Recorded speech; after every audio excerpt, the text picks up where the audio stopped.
Hello कहानी के दीवानों। ये कहानी है एक सफ़ेद बाघ की जो कि जंगल का और गांव वालों का रक्षक था और गांव वाले हमेशा उसकी पूजा किया करते थे। लेकिन फिर एक दिन कुछ ऐसा होता है जिससे कि वो गांव वालों के खून का ही प्यासा हो जाता है। ऐसा क्या हुआ, चलिए जानते हैं।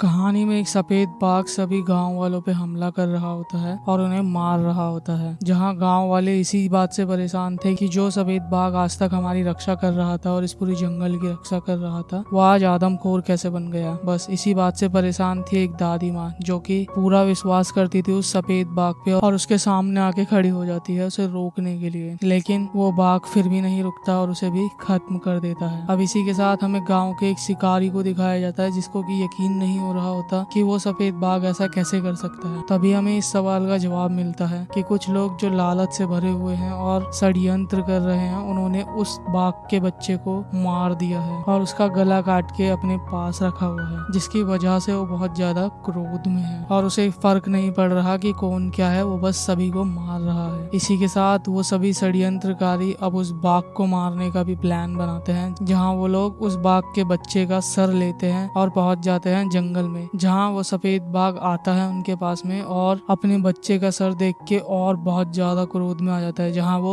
सभी शिकारियों पे हमला करता है और शिकारी भी उसके ऊपर हमला करते हैं, जहाँ दोनों के बीच में ही बहुत ज्यादा घमासान होता है। लेकिन वो सफेद बाघ बहुत गुस्से में होता है और बहुत सारे लोगों को मार भी देता है। इन्हीं सब में से एक व्यक्ति उसके सामने आता है, जूनियर शिकारी, जो कि बहुत ज्यादा डर चुका होता है लेकिन फिर भी सामना कर रहा होता है उस सफेद बाघ का। और वो सफेद बाघ कहीं ना कहीं उसे मारना नहीं चाहता था, लेकिन हमें दिखाया जाता है जैसे कि उसने उसे मार दिया है। इसी के साथ हमें उसके पिता को दिखाया जाता है, जो कि उस सफेद बाघ के बारे में कुछ ऐसा जानता था जिससे कि उसे यकीन था कि वो इंसानों को नहीं मार सकता और कम से कम उसके बेटे को तो नहीं मार सकता। उसका कारण जल्द ही हमें पता चलेगा, जहाँ वो एक बहुत ही अच्छा शिकारी है और अपने सभी हथियार लेके पहुंच जाता है जंगल में उस सफेद बाघ की कहानी खत्म करने के लिए। लेकिन इससे पहले कि वो उसे ढूंढे, वो सफेद बाघ खुद ही उसके सामने आ जाता है और उसके बेटे के शिकार करने वाले औजार को उसके पास रखता है और इशारों से मना कर रहा होता है कि उसने उसके बेटे को नहीं मारा है, या फिर उसे समझाने की कोशिश कर रहा होता है। और जो सफेद बाघ सभी इंसानों को देखते ही मार रहा था, वो इस बड़े शिकारी के सामने अचानक से ही कैसे आ गया और उसे एक्सप्लेनेशन कैसे दे रहा है, यही सवाल हमारे अंदर भी है। अब हमें उस सफेद बाघ की हिस्ट्री जानने के लिए मिलती है कि बचपन में उसी शिकारी ने उसे बचाया था कुछ लोगों से, जिससे कि उनकी बहुत अच्छी दोस्ती हो गई थी और वो बहुत अच्छे जानते थे एक दूसरे को। तो